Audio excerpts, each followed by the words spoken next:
Yeah, definitely. It seems like everybody, knows or believes that Orlando Anderson killed Tupac.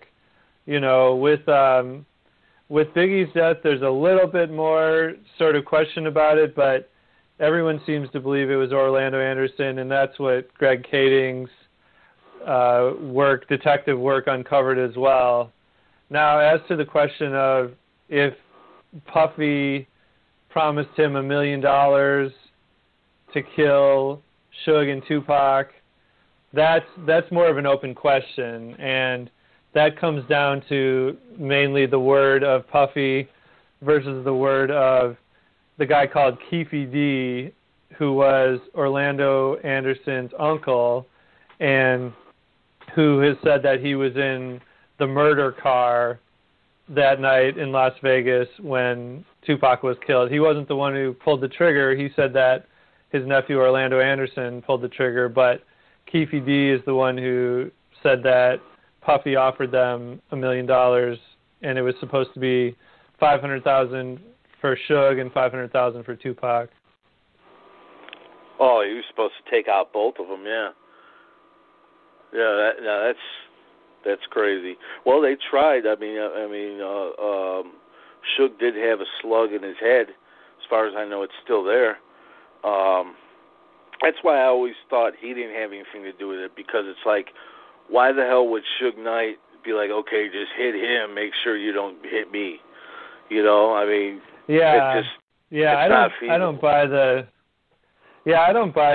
Suge had anything to do with Tupac's murder. I mean, he genuinely loved Tupac. They were really tight.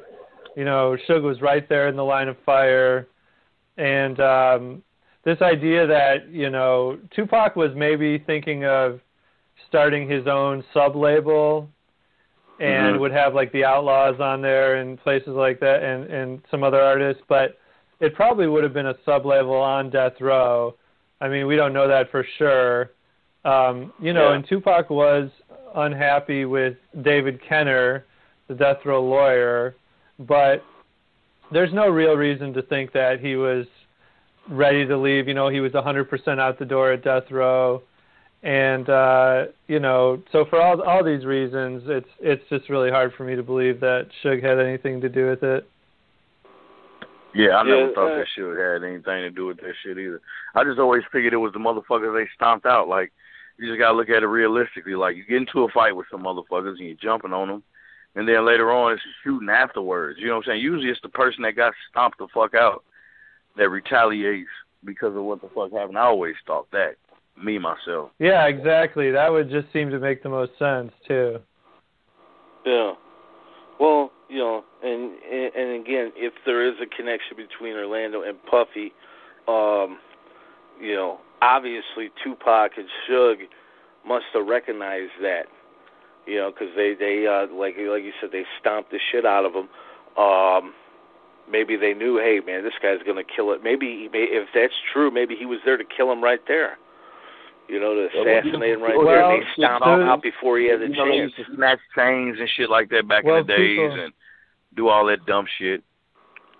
Well, the reason that the eyewitnesses said that Tupac gave was that he recognized Orlando as the guy who'd stolen the chain from a Death Row chain from a member of the Suge and Death Row entourage.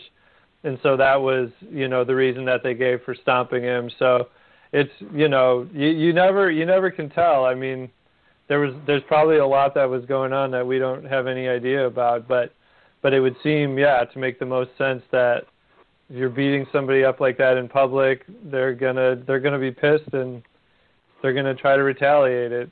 It would seem to make sense.